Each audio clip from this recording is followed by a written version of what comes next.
banyak kecewanya di sini, tapi bagaimanapun posisinya ya harus tetap terima. Karena apa? Karena memang sudah dibacakan. Tinggal nanti kelanjutannya menciptakan keadaan di mana sama-sama tidak saling dirugikan. Soal yang gugatan sendiri pun yang di 244M itu akan berlanjut kah? Seperti apa? Kalau dilihat dari taruh di sini ini tidak terlihat. Ya, yang ada perdamaian nantinya. Karena bagaimanapun memang di sini tidak ada satu masalah yang memang masalah ini menjebak mereka. Makanya mereka mengambil suatu titik perdamaian. Oke, melihat dari Nikita Mirzani kemarin senyum-senyum setelah mendengar vonis 4 tahun. Itu sebenarnya apakah di balik semua itu ada kesedihan atau seperti apa? Kalau dilihat dari taruh di sini sebenarnya Nikita udah tahu dengan apa yang sudah dia terima dengan vonis 4 tahun, dengan apa yang mau dia lakukan. Karena bagaimanapun menurut Nikita apa yang sudah dilontarkan hakim tidak sesuai dengan apa yang diharapkan. Makanya banyak kejanggalan. Makanya Nikita merasa bahwa dia ini akan bebas dengan nanti yang diajukan banding oleh dia. Dengan adanya vonis ini banyak gak sih publik yang merasa kecewa ataupun merasa bahwa oh ternyata hukumannya kok lebih rendah? Ya kalau dilihat dari taruh di sini, kalau orang-orang yang membenci Nikita ya merasa kecewa. Tapi kalau orang yang mendukung Nikita ya merasa senang. Karena bagaimanapun mereka makin mendukung Nikita. Karena dengan apa yang dilakukan Nikita tidak sesuai dengan apa yang keluar atau dilontarkan oleh hakim. Makanya Nikita di sini merasa bahagia karena peluang untuk bebas dia ini sudah banyak. Peluang kedepannya karir Nikita akan seperti apa kok? Kalau dilihat dari taruh di sini, karir Nikita ini tidak akan berubah, ya. Dia akan santai-santai aja, tapi tetap dikenal oleh publik. Karena bagaimanapun perjalanan dia sebagai wanita yang tangguh menghadapi persidangan dengan mentelantarkan rumah tangganya dan anak-anaknya, tapi dia tetap tangguh dan tanggung jawab. Ini yang akan mengambil simpatik oleh para netizen. Ya, kalau untuk Mail sendiri gimana kok? Ya kalau Mail di sini hanya bisa berserah diri, ya dia nggak bisa melakukan apapun. Karena bagaimanapun dia hanya ikut. Nah, makanya dia hanya bisa diam dan menerima.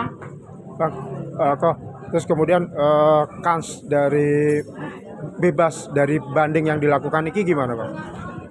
Ya kalau dilihat nanti posisinya ini akan berakhir perdamaian. Karena bagaimanapun di sini memang ada titik jenuh dalam pengadilan ini. Karena apa? Ketidakjelasan ini yang membuat suasana itu tidak sesuai dengan apa yang diharapkan. Masih ada konflik panjang antara Nikita dan Reza Gladys? Kalau dilihat dari taruh di sini sudah tidak ada. Karena bagaimanapun Dr. Gladys di sini sudah menyerahkan penuh kepada orang-orang yang dia percaya. Sedangkan Nikita pun sudah ada titik kapok, makanya dia tidak mau mengurusnya kembali. Oke, tapi masih ada dendam di hati Reza Gladys mungkin? Kalau dilihat dari taruh di sini tidak ada rasa dendam ataupun apapun itu tidak ada yang terlihat dari taruh di sini. Yang ada mereka malah sama-sama nanti saling mendukung. Oh gitu, ujungnya begitu. Oke, ya lanjut. Satu lagi kalau mungkin dari bandingnya sendiri akankah mempersulit Nikita? Katanya akan Kalau dilihat dari taruh sini tidak akan, ya malah akan dilepaskan aja sesuai dengan jalur yang sudah ada. Ini yang akan dijalankan oleh Nikita. Jadi tidak ada pemberatan lagi. Karena bagaimanapun orang yang mengikuti persidangan di sini sudah merasa jenuh ataupun capek.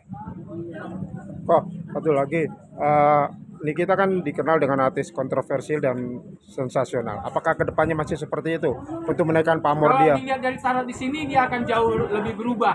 Ya, jadi dia di sini lebih hati-hati lagi. Karena bagaimanapun di sini dia juga merasa lelah.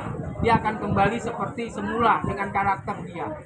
Nah, karakter dia kan sepertinya berubah-ubah nih. Kadang emosinya tinggi, kadang baik. Terus kemudian di dalam penjara juga katanya dia juga seorang yang dermawan kepada para tahanan, terus bangun masjid segala macam di luar dari tahanan gitu, Pak. Kalau dilihat dari taruh di sini sebenarnya Nikita ini orang baik, ya orang yang suka membantu. Tapi karena karakternya yang emosional, ini yang dia tingkatkan, ini yang dia bikin. Makanya bagaimanapun karakter Nikita ini sebenarnya adalah orang yang baik, yang suka membantu orang. Nah, soal jodohnya gimana tuh kok? Nah, menarik nih. Kalau jodoh di sini Nikita belum terpikirkan ya. Kalau dilihat dari taruh di sini dia belum terpikirkan. Karena bagaimanapun dia di sini akan lebih peduli untuk keluarga kecil dia. Karena disinilah dia merasa bahwa apa yang sudah dia lakukan semua ini ada dampaknya kepada keluarga kecil dia. Makanya dia akan lebih fokus untuk membina keluarga kecil dia. Oke, dari 3 kali pernikahan kan 3 kali gagal pula. Kedepannya gimana?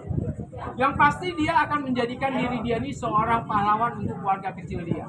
Ya, dia tidak akan mementingkan diri dia sendiri, tapi dia lebih fokus untuk keluarga kecil dia.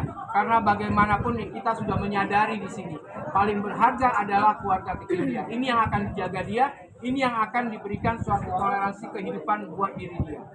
Kalau kepada pria itu dia orangnya gampang jatuh cinta atau bagaimana sih kok? Kalau Nikita ini sebenarnya untuk pria ini sulit ya, sulit dia ini jatuh cinta sulit. Karena apa? Karena Nikita ini pengen memiliki pasangan yang jauh lebih pintar dari dia dan dia tidak pernah menemukannya, makanya dia sulit untuk menemukan ataupun jatuh cinta kepada seseorang.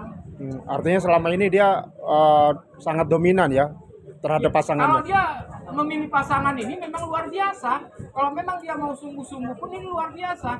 Makanya dia nanti nggak mau sembarangan lagi untuk mencari ataupun mendapatkan pasangan yang di luar dari apa yang diharapkan. Ada bayangan mungkin kok seperti apa jodoh yang kedepannya dia? Kalau dilihat dari tarot di sini dia belum memikirkannya. Oh, gitu. Ya, dia belum memikirkannya. Tidak terlihat dari tarot dia untuk mendapatkan jodoh. Tapi dia lebih fokus untuk diri sendiri untuk membesarkan keluarga kecil dia. Masih gelap ya soal jodoh Masih dia gelap. ya. Oke, ya, lanjut. Benang merah dari Nikita Mirzani seperti apa Mas Fakir? Kita harus percaya diri, harus mengembalikan titik egonya, karena bagaimanapun egonya ini yang akan membangkitkan karakter baru untuk dia. Jadi apapun yang dilakukan Nikita menjadikan pembelajaran hidup yang luar biasa. Terima kasih kok. Bang, satu